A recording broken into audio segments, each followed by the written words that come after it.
From the Advocate magazine in partnership with GLAAD, this is LGBTQ&A.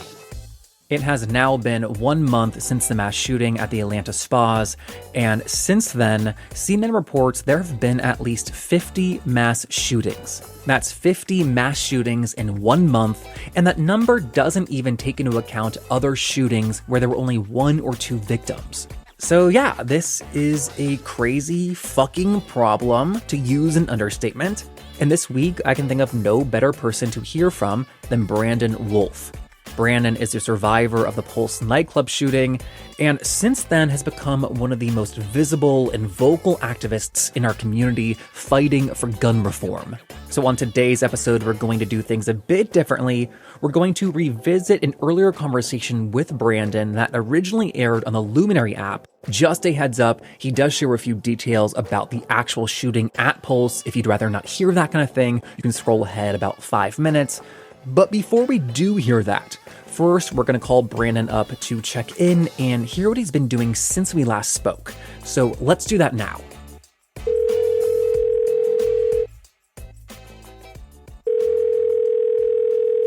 Hello? Hey Brandon, it's Jeffrey Masters. Hey Jeffrey, how are you? I'm okay. I think just okay. How about you?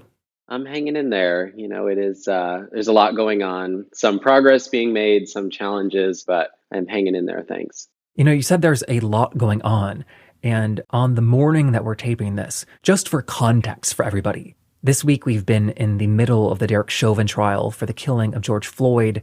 A few days ago, Daunte Wright, a 20-year-old, was killed at a traffic stop. Last night, a video was released of Adam Toledo, a 13-year-old shot in Chicago. And this morning, we learned about a shooting at a FedEx facility in Indianapolis. 8 were killed there and 7 were injured. On top of all of that is this epidemic of violence against trans people. Most recently, 2 trans women in North Carolina, my home state, were killed, Jada Peterson and one still unnamed. That makes 14 trans people that we know of that have been killed just this year. That is almost 1 a week. So when we talk about going numb, is that unavoidable for self-preservation, or is there a better way to look at it? Well, I think it's a great question, and I appreciate you sort of laying it out like that, because we're just talking about the things that are happening right now in this moment, really in the last week or two, right? But this is sort of a drumbeat of violence that is pervasive in American culture. I do think it's important that we protect ourselves however we can. I think it's important that we leave space for self-care, that we not consume headlines in ways that are damaging to us.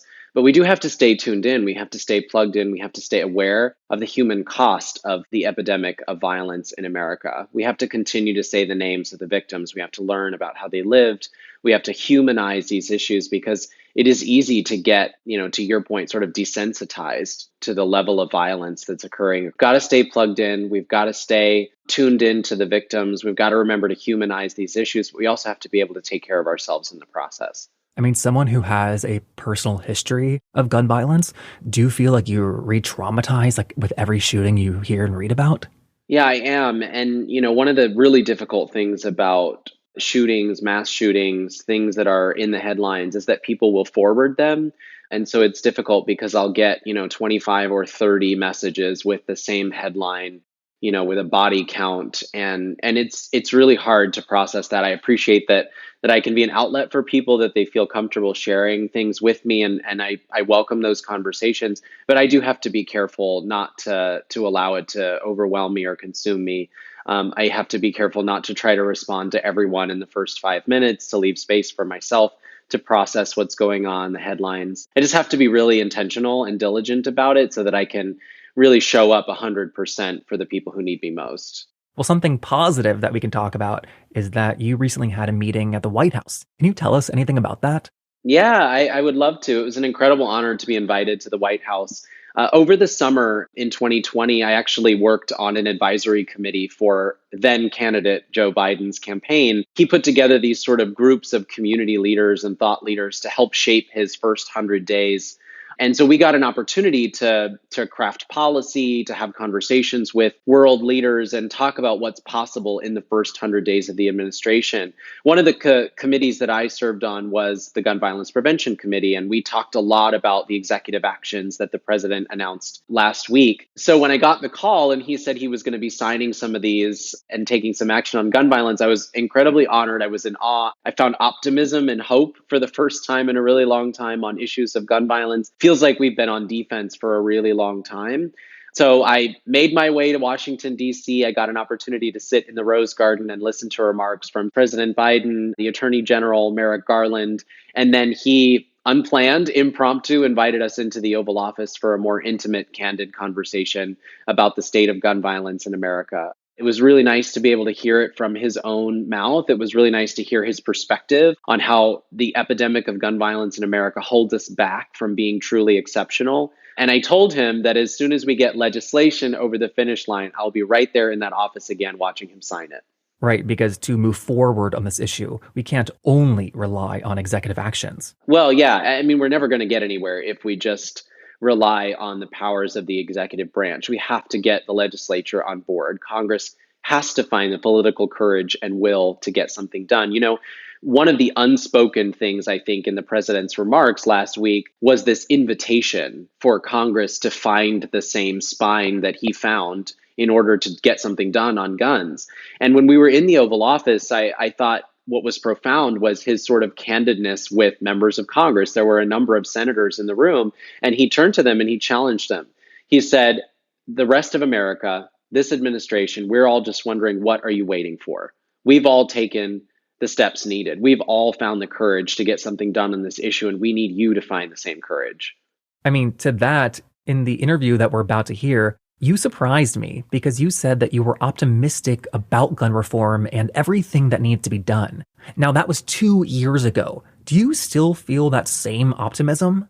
You know, if America runs on Duncan, I think I run on optimism. And that's because I don't really have a choice. You know, almost 5 years ago now, everything that I loved was ripped away from me. The people that I cared the most about, the world that I had constructed that was supposed to be safe for me, it was torn apart. And the way that I've made it through the last 5 years is on optimism, is on hope that we can find a better path forward. I find a lot of hope and optimism in the current administration. I think that might surprise people because I wasn't always a fierce supporter during the primary. I had other, candidates that I was supporting, but I do find a lot of hope and optimism in our current path. And I find a ton of hope and optimism in young people. Every time I get an opportunity to spend time with young activists who are really changing the face of what it means to organize, my optimism is renewed. So yes, I feel optimistic today. Doesn't mean that we can't fight like hell. Doesn't mean that we shouldn't fight like hell. But certainly I'm optimistic that we can get something done. I think that is such a great place to leave it at to get to the full interview. So thank you so much for allowing us to check in with you. Absolutely. Anytime. Great to be here. Awesome. So this is Brandon Wolf and I speaking in 2019 about the aftermath of the Pulse nightclub shooting, as well as the state of gun control and reform in America. Here it is. Now that it's been 3 years after Pulse, I just wonder, 3 years later, what do you remember most about the night? There are memories that are gone, really kind of lost behind this, this fog, this traumatic haze. But there are some that are really vivid for me. I remember before we left my apartment, I remember, the joy, the happiness, hanging out with my best friends, doing what, normal people do. I remember it was really busy. I remember standing on the patio. I remember, dancing. I remember the music. I remember that, because it's Latin night and I don't speak Spanish, feeling really out of my comfort zone. And then there's a lot that's lost in there. I think, some of the things that stand out most vividly, I remember the sounds of the bathroom. For some reason, it was like there was water dripping, right? And that sound replays in the back of my head. I can remember that there was somebody else's cup on the edge of the sink. For some reason, I remember that really vividly. I remember the first sounds of gunshots and being very confused as to what was happening.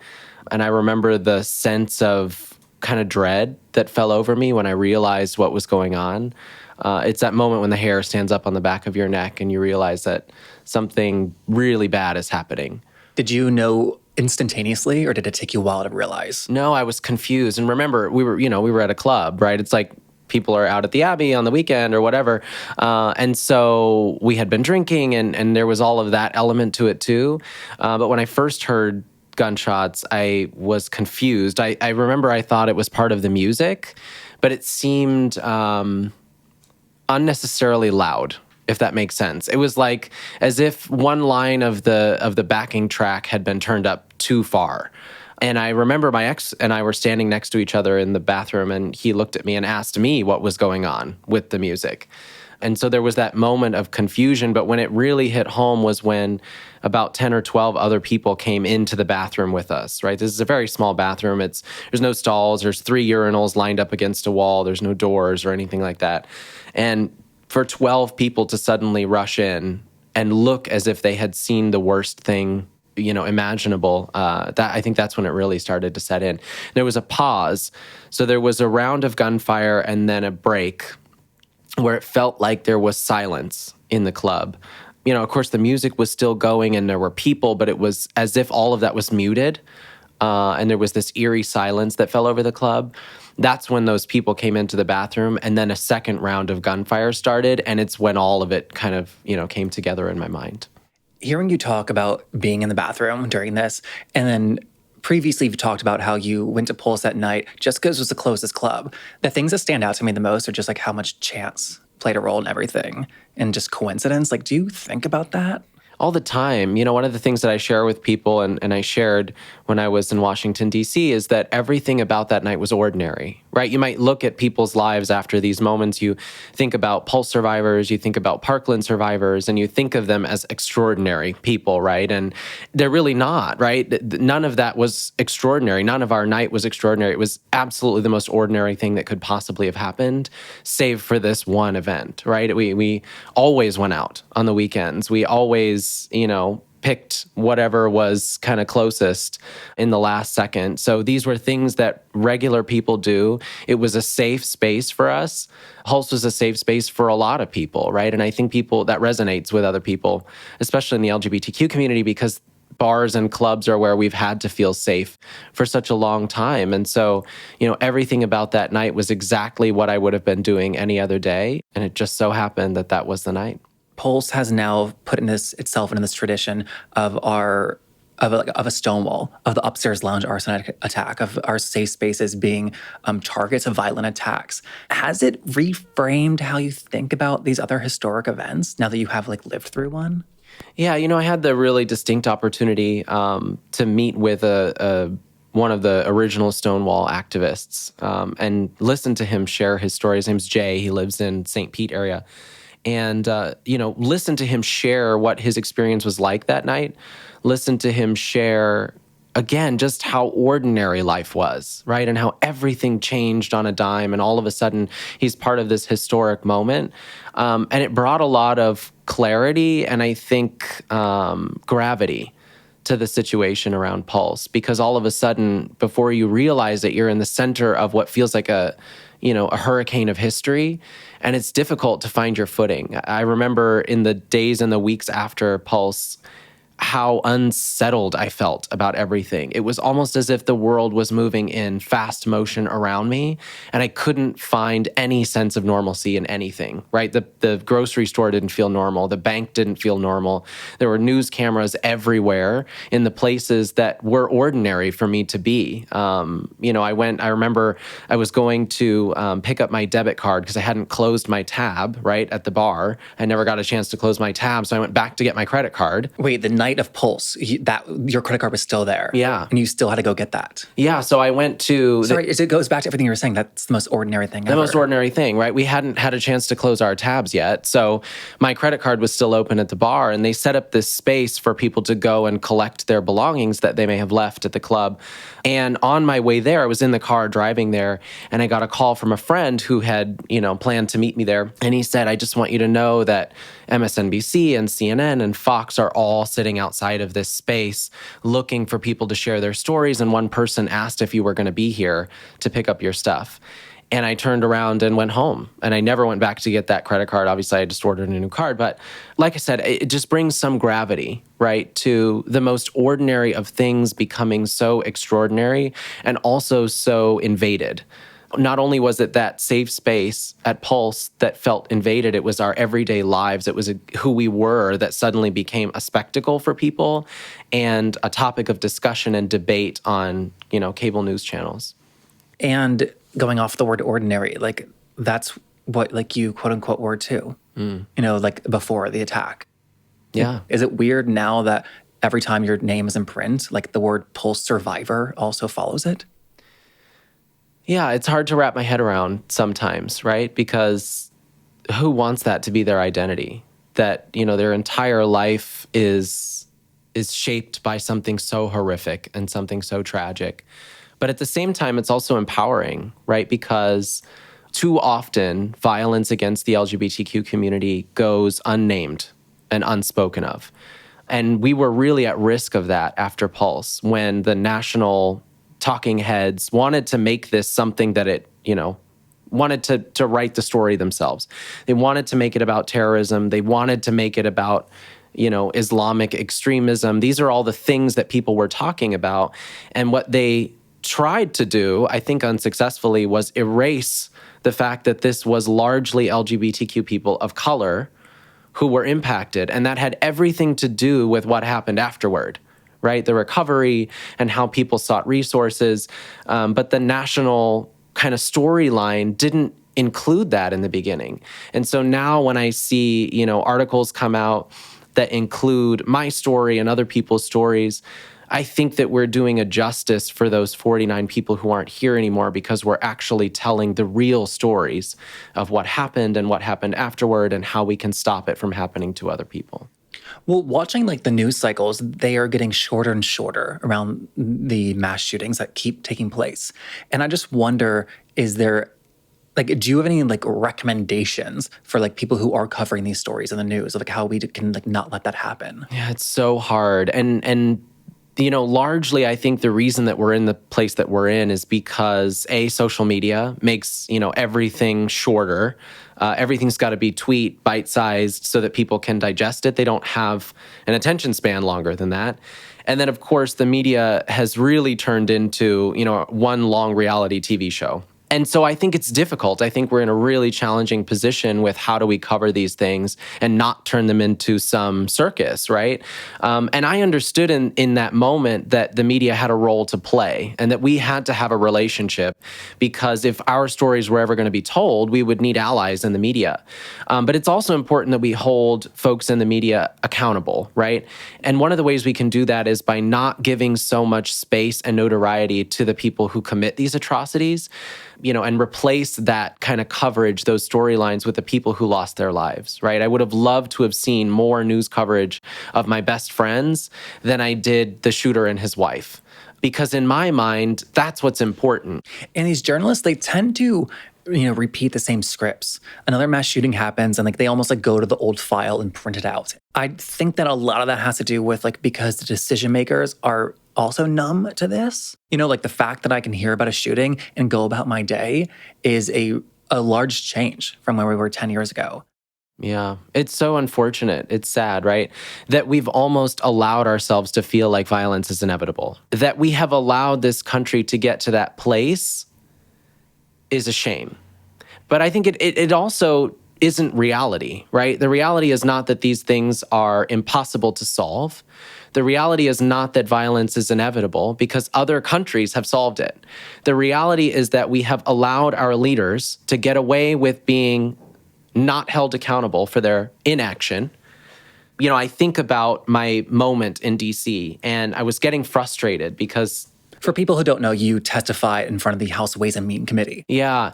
First of all, 3.5 years later, I was the first survivor of Pulse to testify before Congress. That's a shame, right? It's disgraceful, actually, and it's totally unacceptable that one of the most horrific acts of violence in our nation's history, and our stories were not being told in DC. I'm hopeful that this is kind of a turning of the tide for that. But there was a moment where the ranking Republican member kept coming back to his talking point. And his talking point was, I go into communities that have been impacted by violence, and they ask me what I'm going to do to help make their communities safer and more inclusive, right? What laws am I going to pass? And I ask them, what are you doing to make your community safer and more inclusive? And so the questioning came around to me again. And I said, with all due respect, sir, we are doing that every single day. I just quit a career in business, a 14-year career in business, to go to work for a nonprofit organization to make my community safer and more inclusive. But that doesn't absolve you of your responsibility to do your job. That's what we put you there for. That's what we pay you a lot of money to do, is to pass legislation that makes life better for people like me. And part of the speech you made for Congress was advocating for common sense gun reform. Mm-hmm. Is that a phrase that means something specific? Because I hear it all the time, and I just frankly don't know.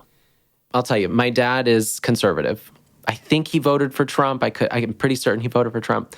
He also owns several assault rifles. We're very polar opposite on the issue of gun safety. But when I say common sense gun safety reform, that's me and my dad sitting across the dinner table with each other saying, so what do you think about how we start to tackle this issue, right? What are the things that we know to be common sense? And some of those things are, if you are a criminal, someone who has a violent criminal past, you should not own a firearm, right? Which means you need to take a background check. So we agree that everyone who wants to own and possess a firearm needs to take a background check. And that's violent criminals only. We're not saying people who got arrested for a drug offenses. Right. Okay. Yeah, exactly. So we talk about background checks. We also talk about red flag laws, right? So if somebody has said, something that makes them potentially a risk to themselves or others, we're just going to take them away for a minute while we get the situation handled and we tamp it down and we figure out what's going on, and then you can have the gun back, right? These are things that, when you sit down across the dinner table, are common sense. Things that would be hard-pressed not to agree with, no matter who you vote for. And the reality is that most Americans agree on most of those common sense gun safety proposals. The only thing standing in the way is a very, very powerful gun lobby who stands to make a lot of money from continuing to put more guns on the streets, and politicians who are beholden to that lobby. Now, Pulse is the big event that kind of catapulted you into activism. How soon after Pulse did that happen? Pretty quickly. So the night of the shooting and into the early hours of the morning, I was kind of set up a base camp down the street. It was about 2 or 3 blocks away, outside of a 7-Eleven. I actually live across the street from that 7-Eleven now. And that was base camp. And we had several cars with phone chargers, and we were calling everyone we knew. We were posting, trying to find my best friends. And at that moment, I didn't want to talk to anyone about what I had experienced. I was most worried about finding the people that I cared most about. In fact, I just was going back through messages, and I found one from Brian Stelter, who is on CNN. He has his own show. And his message was asking me, would you like to come on and share your story? This is maybe 2 hours after everything had calmed down. And my response to him was very rude. I just said, this is a totally inappropriate question. I can't find my friends. How dare you ask me, when I'm still looking for people I don't know, whether they're with us or not. And so that was my mood right after the shooting. And that lasted for a couple of days. But I went home, I showered, I got myself together, and I watched the TV. I stared at the TV for probably 24 hours, waiting for their names on a list, right? And doing odds in my head. Okay, if there's 49, we know there's 49, and there's 40 names on here, there's only 9 left. What are the chances that they could be in a hospital bed instead of laying on that club floor? And after we found out the news that they had both passed away, I finally got access to cable television for the first time, and I turned it on, and it was Fox, of all things. And they were talking about Pulse, but they were not talking about me or my friends or the 47 other people who had died that night. They were talking about Donald Trump and his tweets. They were talking about Hillary Clinton and her response. They were talking about Islamic terrorism, and do we call it that? Do we not? It was so infuriating to me that I immediately reached out to one of the producers at CNN and one of my friend's moms, and I said, we need to say something. And we're going to do it on our terms, and this is what it's going to look like. There's going to be a group of us, We're not talking about politics. We're not talking about this, that, or the other thing. We're talking about our friends because that's the story that needs to be told. We're only doing it together. We're only doing it in his apartment where we would have been anyway. And that's the way we're going to start telling this story. And I think that was the moment where I made a decision that if I didn't share, if I didn't, tell the story, if I wasn't their voice, then they wouldn't get one. And that is such a hard position to be in. As you said, like, you just lost your two best friends, you're grieving, and it's up to you in that, like, day later to then, like, take to the TV in order to, like, make sure the story being told is, like, the one you want. That's a lot to carry with you. Yeah, it's a rough position for anybody to be in, right? I think about people ask me how other shootings have impacted me, other mass tragedies have impacted me. And I talk a lot about how personally impacted I was after Parkland. That probably is the closest to the Pulse trauma, level of trauma that I've felt. Why that one specifically? Yeah, it's hard to really grasp why certain things impact me and why others don't. But I think that one in particular moved me so much because I knew what those kids were going to have to face next, right? I knew what they survived. I knew the sounds that they heard. I knew what they saw, the bodies lying on the ground. I knew how forever their lives would be changed. And then on top of that, I knew what was coming next. I knew that they wouldn't sleep well for the rest of their lives. I knew they would have horrible nightmares. I knew that they would look for exits in public spaces. I knew that they would get anxiety being in crowded places. And I knew that they would be forced in front of television cameras to air all of their stories in front of the country in the most raw and vulnerable possible way. And so for that reason, I think I felt mostly traumatized for them. Maybe there's another episode of this podcast where we talk about why people didn't do anything after Pulse, but they moved really quickly after Parkland. But there was that moment. I'm sorry, I don't want to move off that. Do you have like answers to why? Well, I mean, I have my own theories. Thoughts, do you mind sharing them? Well, yeah, we were too gay and too brown for people to care. That's real, right? When we got up in front of a camera, people in our community, people in the Central Florida community got it because we're them, right? And they were feeling it. But when we stood up in front of a camera and asked for action from our leaders, they didn't see their kids in us. We were in a dark, dirty nightclub, gay and brown and doing what we do. And it's easy for us to feel as other to them. And I think that's why... And they're used to ignoring like people like us. That's right. Yeah, think about the HIV and AIDS crisis and how the LGBTQ community was able to be erased for years until hundreds of thousands of people had died. And we had to take to the streets to say, hello, we're here. We've been asking you for help, and now we're demanding that you do your jobs and help us. And I think that's why, to circle back to how we get into activism and all of that and what motivates you to share your story, that was one of the motivating factors. When I turned on Fox News, and it was not me, not people that looked like me, not people that looked like people in that club, talking about Pulse as if they knew our stories, as if they knew our pain and our struggle, that I realized that if people did not step up from our community, that the brown LGBTQ voices would be erased from the story. And they were for a long time. Our leaders in Tallahassee and in Congress did not take action after Pulse. And now, like 3 years later, has it gotten easier? Like you mentioned, like a loss of sleep and nightmares. Are those things you'll literally have to deal with the rest of your life? Forever, yeah. There are things that, will likely get easier with time. There are moments that have gotten easier, but yeah, I still have nightmares. I still look for exits. I still get nervous in a crowded space. If people start pushing and shoving in a space that there isn't a quick way out of, I panic and I have to leave. That's real, and I'm going to be with that, for the rest of my life.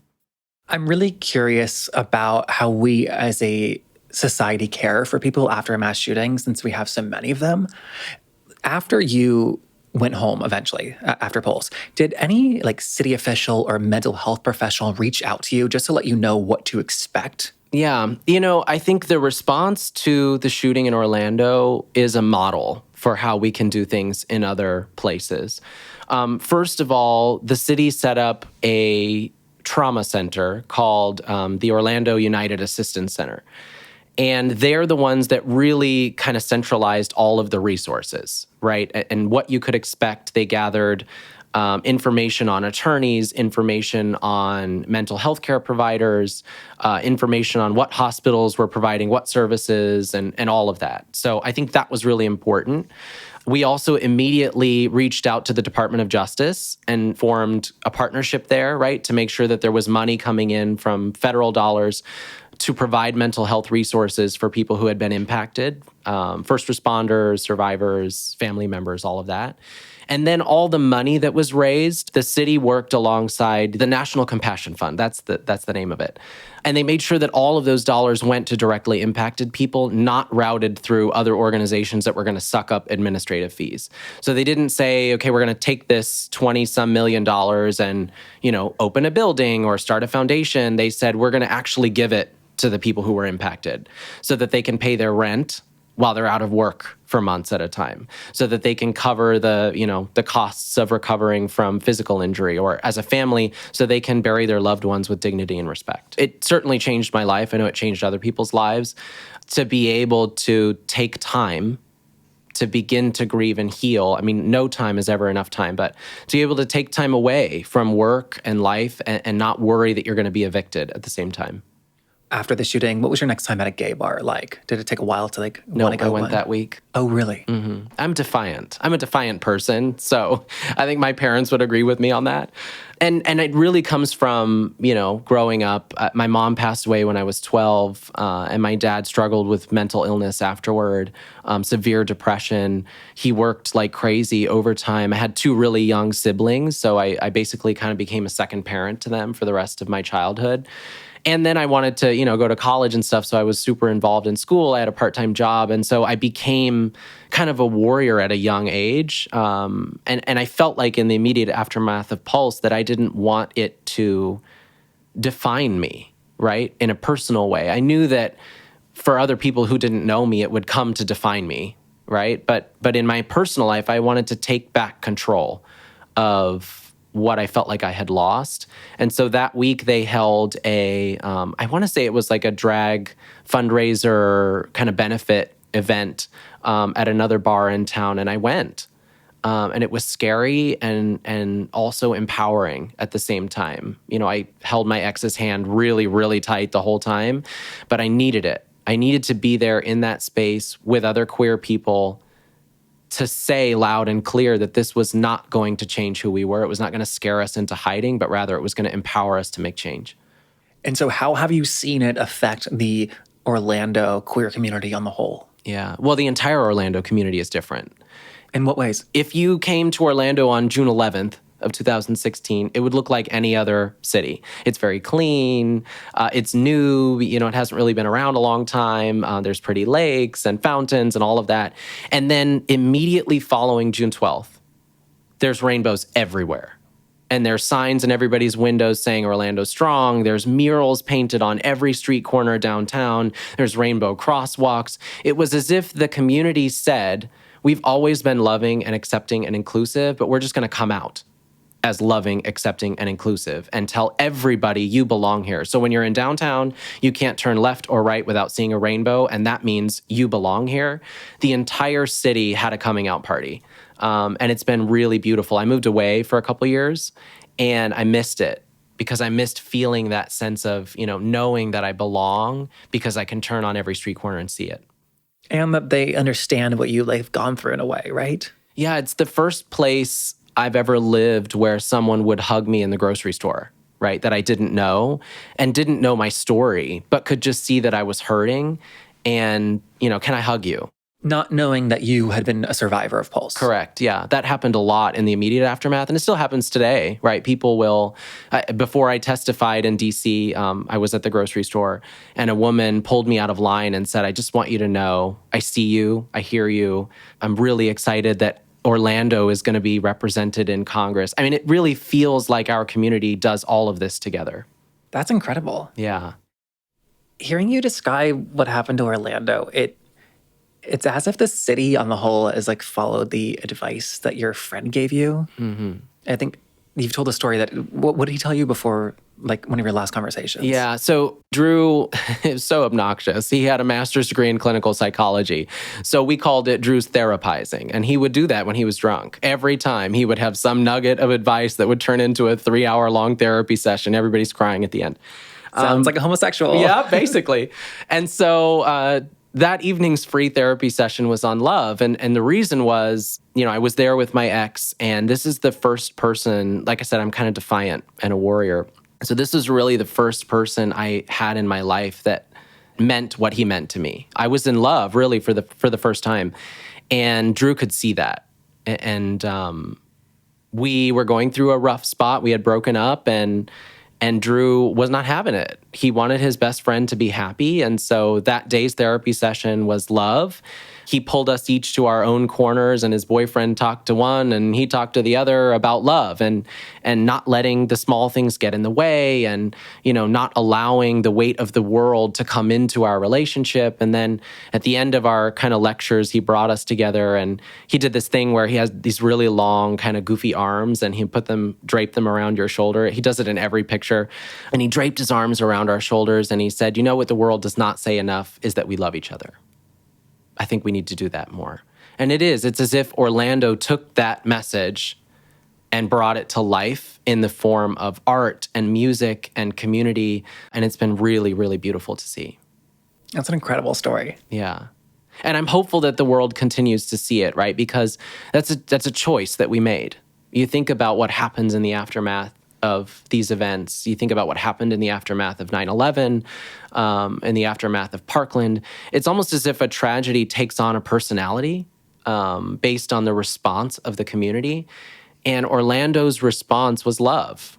And we were not going to be defined by anything else. And I think that the world has come to know that about the city of Orlando. And that response wasn't something that, was part of a scheme or a plan. Like, let's make this a response. It just was the response. That's right. And you felt, people who maybe had not always agreed with you suddenly got it, right? I think one of the people that stands out to me is former Orange County Mayor Teresa Jacobs, who is a lifelong Republican. She had, opposed LGBTQ equality in the past. And in the immediate aftermath of Pulse, the first thing she said was, I'm sorry. I'm sorry that I didn't get it, right? I didn't see what you were facing. I didn't understand the struggles that you were up against, but I get it. How can I help? And that rippled through the entire community. And so with this progress that the LGBTQ community is making, as well as just gun safety in general. I think that I said earlier that gun safety has not changed. There's been no movement. I don't know if that's true or not. No, yeah, I would challenge you on that. Okay, because I was wondering, there must be small victories and losses that we don't see, right? Yeah, and I would argue that they're big victories, right? Think about where we were in 2016. And what were the presidential candidates able to say and not say about gun safety reform? Right? Hillary Clinton was not coming out railing against the NRA and talking about an assault weapons ban. Oh, they had to be really careful what they were saying. You had to toe the line. It was not something that you could show up and talk about and create an issue around, right? And then think about 2018 and where gun safety reform lived in the conversation during a midterm election, right? And this is maybe even more vulnerable because presidential candidates are allowed to be further out on issues. These are folks who are in potentially conservative districts, who are really running to take back the House, and they did it in overwhelming fashion. Over 40 candidates backed by the NRA lost in the 2018 midterms. That's massive. That's historic. You think about the NRA today, and it's practically bankrupt, right? And just 4 or 5 years ago, that was not the case. So these wins, I think, are not small. I think they're large. I also think that gun safety reform has moved from being a partisan issue to being a generational issue, where you have an entire generation of young people who have a totally different perspective on guns and gun safety than their parents, right? Because they live in a society where they don't know anything different than active shooter drills. They don't know anything different than bulletproof backpacks and metal detectors at the doors. And that has shaped their perspective in a way that I think will create sweeping change sooner than people think.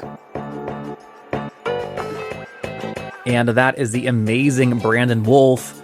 If you want to check out more of his work, you can follow him on Twitter at BJOEWolf. And then, as always, I'm on Twitter and Instagram at JeffMasters1. The podcast is on Twitter at LGBTQPod. Those are amazing ways to connect and also recommend guests. We do love hearing from you every week. And not only that, but helping us to spread the word about our show on social media or just by texting your friends is truly the biggest way you can help us continue making new episodes, which we desperately want to do. So thank you so much to everyone who does that. We're brought to you by The Advocate magazine in partnership with GLAAD. I'm Jeffrey Masters, and I will see you next week. Bye.